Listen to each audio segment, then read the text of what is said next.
my soul brothers and soul sisters. I am Ron Smith, and this is the Dr. Ron Smith Investigating Show, where we separate the real from fake, the fact from fiction, and give you the winner's edge. And sometimes we're able to turn your water into wine. This is season 2, episode 6. Last week we talked about how do smart people do dumb things with money. Well, this week we're going to talk about how smart people do intelligent things with money. Now, I have said this before last season. There are 3 different types of people. Those people who make things happen. There's people who watch things happen. And there are people who wonder what happened. And I'm going to pause a minute and put yourself in one of those categories, because we're talking about how smart people make intelligent decisions about money. And one of the things that I want to emphasize, that no one is born with this information. It's a learned trait, and it's best if you are in an environment while you're young that you can absorb all this, but oftentimes it's learned after. And normally for me, it was after I was an adult and actually a working professional. And I really didn't get it even then, because I assumed somebody else was going to take care of it, which is a very major, big mistake. No one else is going to take care of your money better than you do. I know we have CPAs, our accounting is tax season. You have people who give you an advice. You might even have a financial planner. But nobody can actually know, because at the end of the day, you are going to be the one that end up with this pot of gold or a pot of coal. It all depends on the decisions that you make. I just want to get on my soapbox just for 2 minutes. Is that 2 things are going to happen? Is that basically if you're employed, whether you got your own business or you employed by a company, you're going to retire. And the next thing is, eventually, even the best of us, we're going to die.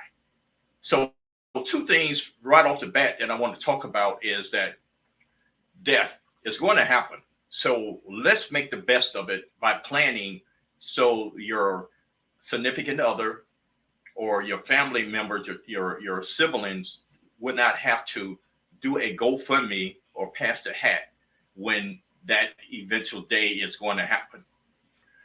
Buy some life insurance.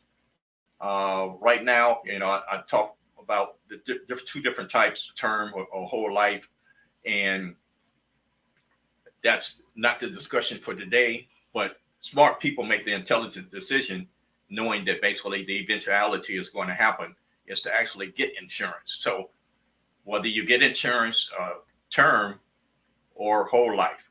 Now, one of the things about people who are young, they say that basically my I guess the eventuality is going to happen down the road. So a lot of people say, well, I'm going to get term life because it's less expensive than whole life, and I do my own investing, and I can make those conscious financial decision. I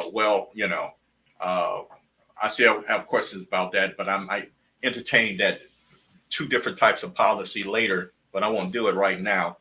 But get some insurance, period.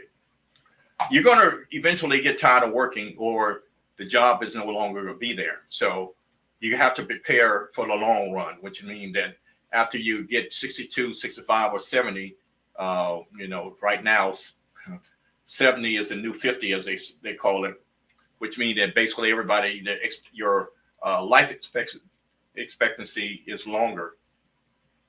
So you're going to have to prepare for that. But today, how smart people make intelligent decision about money is that 2 things. You need financial literacy, which we're going to talk about, and financial understanding. Financial literacy is actually understanding the topic of money and understanding the systems around money. Now I'm going to throw some things that you probably heard here and there. But one of the systems is the banking system. we are encouraged to have a checking account and a savings account. And basically that's through the banking system. You know, I highly recommend that you go use a credit union, because the credit unions are kind of like a members only, and they normally take care of the members, where a banking system is a corporation, and basically they take care of their shareholders. So one of the things that you have to be concerned with is that if you put your money in the regular banking system, as you very well know, they give you a very low percentage of your money in your savings account. And I gave the illustration last week that let's put, if you put $10 in your savings account, what the bank is going to do is leave that $1 into your account, and then they're going to actually use that $9 to make loans out, mortgages, and make more money than they were actually paying you. Now, one of the questions that, I know you probably won't know what the answer is, that where do the bank put their money? Well, the bank put their money in insurance policies. So we're going to entertain that down the road. One of the other system is Wall Street, which basically, they run the stock market. So you need to have a general understanding of how the stock market works, especially if you have a 401k. You have to understand that how the Wall Street is really excess money that you have that you want to invest, which means that I have money that if I lose it, I won't be on the corner of the street with a cup and saying please bless me. The government is another entity of the system that you need to understand. I was just joking with my major engineers here tonight about when I got my first job, and I had calculated how much money my check should be. Then I saw FICA, FICA, and I was wondering who was FICA taking money out of my check. So basically, I should know who FICA is, but FICA is a Federal Insurance Contribution Act, which is Social Security. Nobody really explained that to me. They just said, hey, this is the government taking out taxes. Now, Social Security is a very important tool in your retirement. Normally, you should have a three-legged platform going into retirement, which means basically your company should have a pension, which they changed that and just went straight 401k, and then your other investments and Social Security. Those three things was originally designed when they created a FICA going into your retirement. What happened is that, of course, major corporation petitioned Congress. Congress decided to put certain bills into place, and that's the reason why you have the 401k, which means basically it's an IRS section. It is not within itself a retirement plan. So, and another thing you have to consider, inflation. Right now, they're saying inflation is around 4%.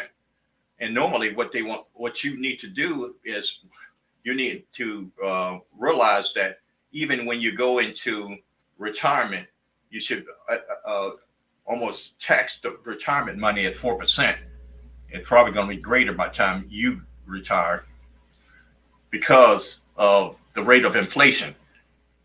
Even though the economists saying that our economic situation has gotten better and has improved, the reason why you don't feel it is because of inflation, because everything else has cost more.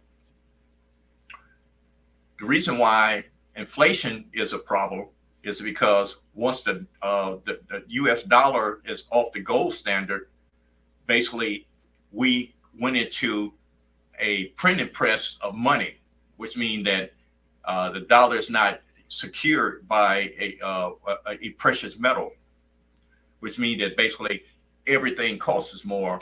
Because if you think about it, and I'm going to give an illustration later regarding the prices of a home, but I won't say that till later. So the 5 literacy principles are earn, save, invest, spend, borrow.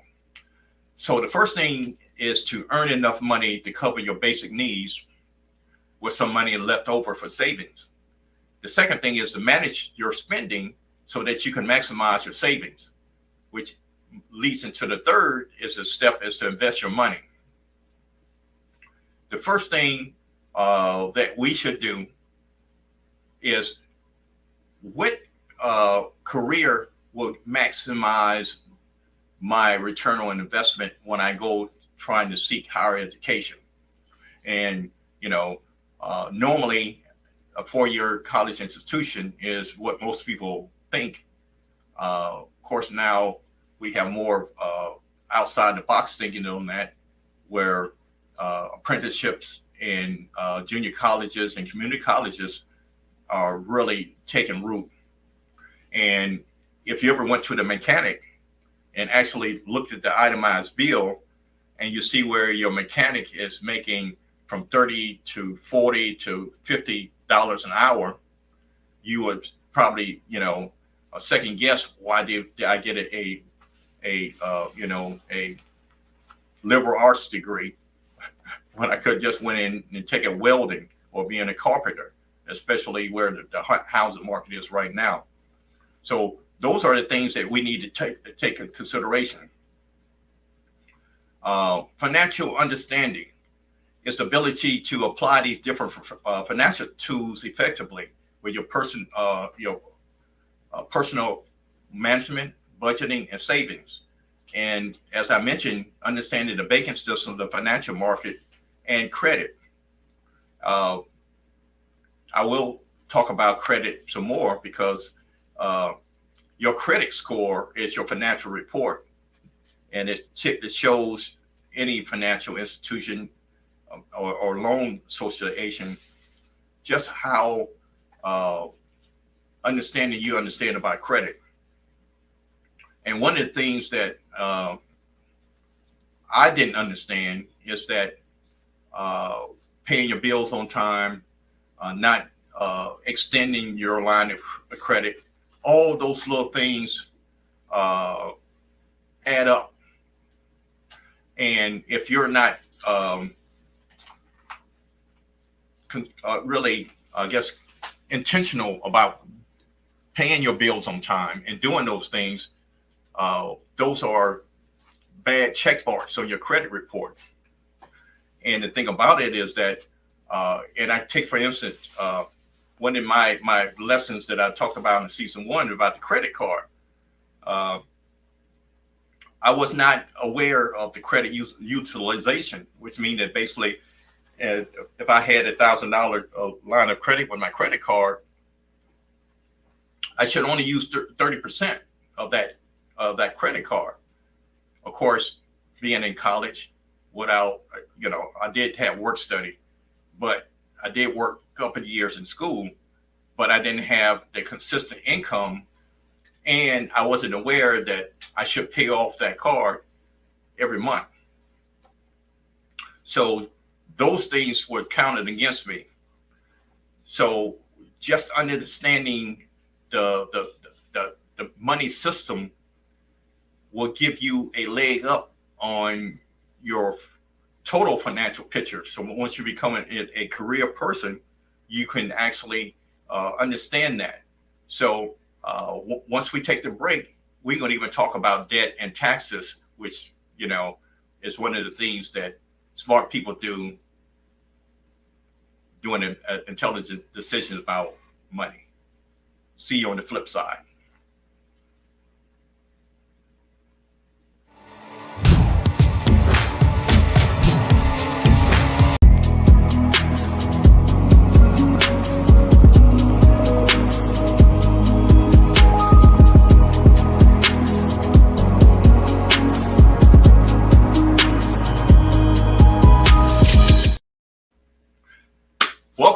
right, this is Ron Smith, and this is the Ron Smith Investigating Show.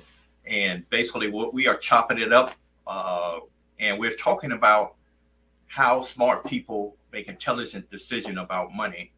And I had literally went through some of the things that what financial literacy principles are, is that to earn, save, invest, spend, and borrow. And one of the things that the reason why I created this podcast is that I didn't know what I didn't know, which means that there's a conversation, hopefully, that goes on under our roofs at home that talks about the importance of money. And, besides God, the air you breathe, and the significant other that you had created in your life and your career, how you spend your money is just below those 2, 3, 4 steps, and you have to take it and be intentional about it. Now, my goal is actually to open your eyes and your mind to certain things about the system of money, because we are thrust into the system, and it's almost like we in a boat without a paddle. And now I know certain people benefit from that. And one of the things that I want to do is educate you enough that you can maneuver and be successful in what you're doing. And basically, along with those 5 literacy principles, I want to get you some understanding of how the system actually works.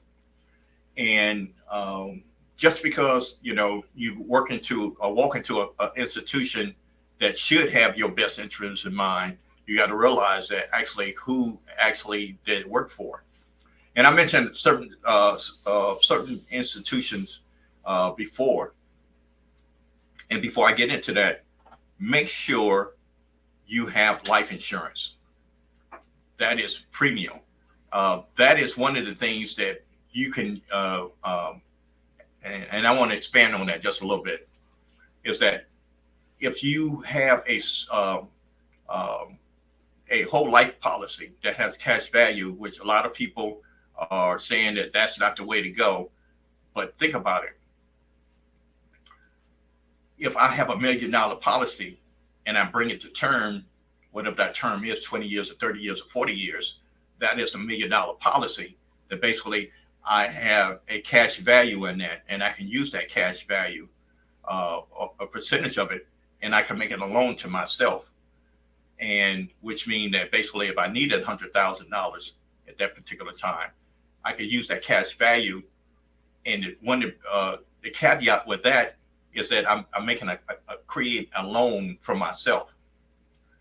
One of the things that's unique about this is that a loan are not taxable, which means that basically if I take $100,000 out of my 401k, especially if I'm not 59 and a half yet, there's a 10% penalty, and I had to pay taxes on that.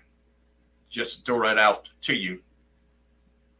So now you might be savvy enough to have saying that I can purchase term insurance, which is lesser, and then I can invest on my own. So if you're savvy enough to do that, and if you're disciplined enough to do that, I'm saying all power to you. Most people are not, because every day I'm hearing people, especially people who look like me, are having a GoFundMe because their loved ones or people they know in their family do not have insurance. That's one reason why I'm talking about it today, because every day somebody is affected by that. And it's a simple fact of a couple dollars per month that basically you can actually set up a legacy for your family, which means that if I get $1 million policy, that, my wife can still maintain the standard of living that she has after all my bills are being paid. In fact, she probably even be better than the standard of living that we are currently. And retirement. Sooner or later, your work life is going to end, and you need to prepare for that now. And the best way to prepare for that now is put yourself in the best position for that now. And I'm going to get into that, a lot of that stuff a little later. But those are the skills that I wish somebody had talked to me about when just before, probably in high school, so I could prep my mind. So after I did go into college and I got that first job, bought my first car, got that first credit card, I would have been in a very better position once I became a professional. So that's my soapbox moment. So financial literacy is understanding what the system brings. Like I mentioned before, the banks want your money, but the banks use your money totally different than you use your money. So basically, they take your money, put it if you put it in a savings account, that they use, and I gave an example, they take your $10, leave that $1 in, and then they use that $9 making mortgages and other loans with it. So basically, they are maximizing your money. And Wall Street understand that basically you don't understand what investing is into its nuances. So when you do put your money in a 401k, you're at the mercy of somebody else. And then you talk about government, and basically, I mentioned FICA, which is it's a good program because, of course, highways, schools, all these things has to be paid for some kind of way. So you will pay taxes, and taxes are necessary to maintain things. Now that we could get the Senate and Congress to agree, we'd probably be better off, but that's a whole nother conversation that way over my pay grade to actually fix that. So financial understanding is using what I mentioned, the 5 literary principles, which is earn, save, invest, spend, borrow, and understand how that would make that work for you. Well, okay, now you are going to earn an income, whether you create, be an influencer, or be a professional athlete, entertainer, or basically CPA, etc. The next thing is that you have to learn how to manage that, which means basically the whole, in a nutshell, is cash flow. Your cash coming in and the cash going out. The only way that you can do that is actually create a budget, which means your income and your expenses. You have to be able to see that. Now, I know you can do it on your computer, you can do it on your phone, you can create an app to do all that. To me, since I'm old school, I like to do the pen and paper. I like to actually see it because it's to me, it's more of not only mechanical, it's more a spiritual connection with me putting this pen put the pen to the paper, that actually see where each dollar is going. And in order to actually control what you're doing, you actually have to see where it's going. And I got a formula that I'm going to share with you later. And also, you need to understand what your assets and what your liabilities are. Now, my biggest question to you is that I know home ownership is big, is a big issue.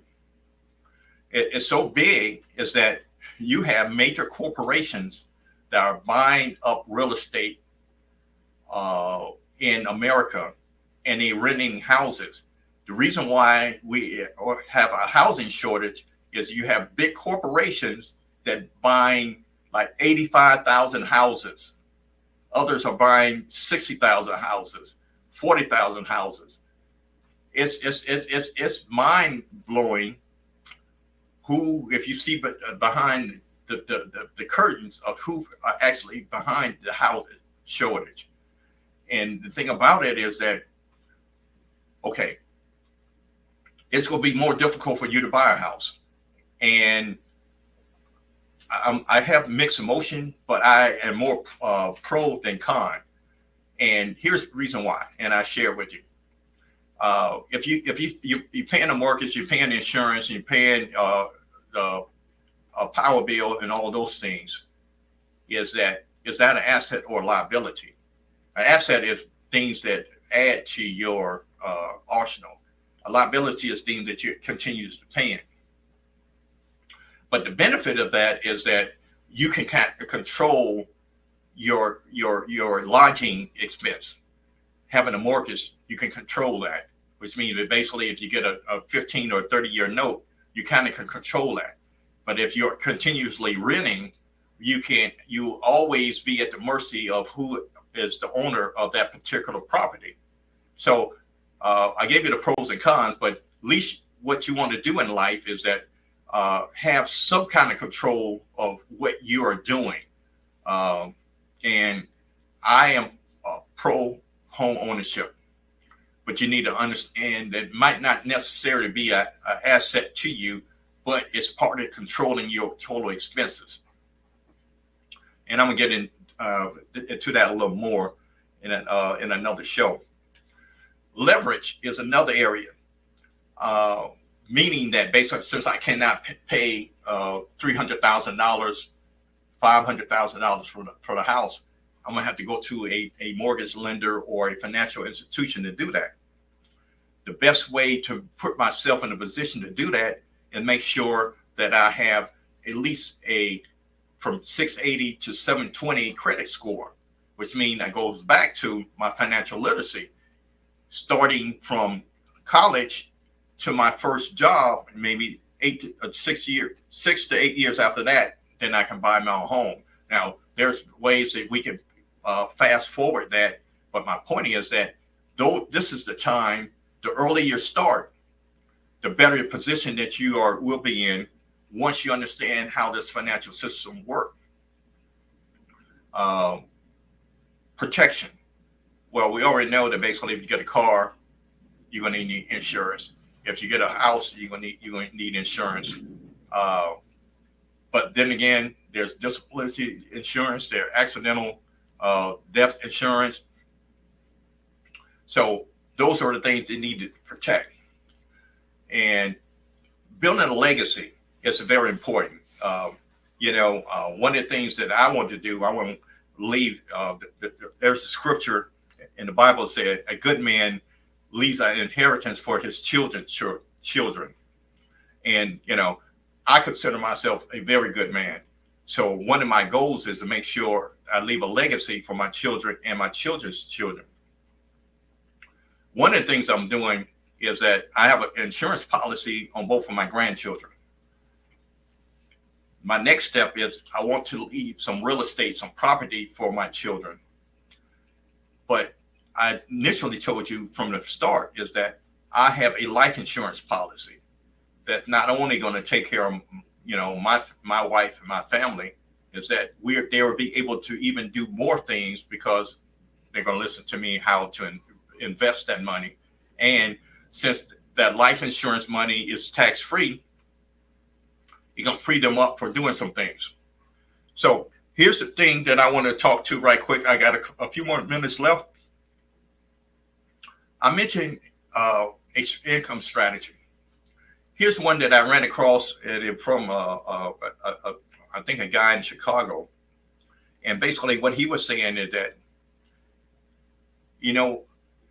separate your total money 10, 10, 10, 70 is his strategy, which means that basically he's saying that basically 10% of your money should go to a charity or donation. And for me, I tied to my church 10%.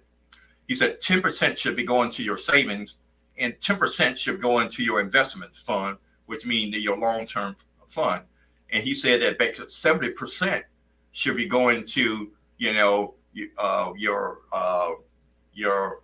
groceries, lodging, cars, etc., which means that.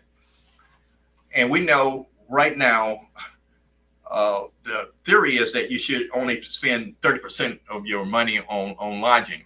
Well, we know that basically due to inflation and this rent thing, in mortgages, that is probably, we probably have to rethink that. So those are the things that smart people do with their money, make an intelligent decision. Right now, I have more things to share, but right now my time is up, and I thank you for yours.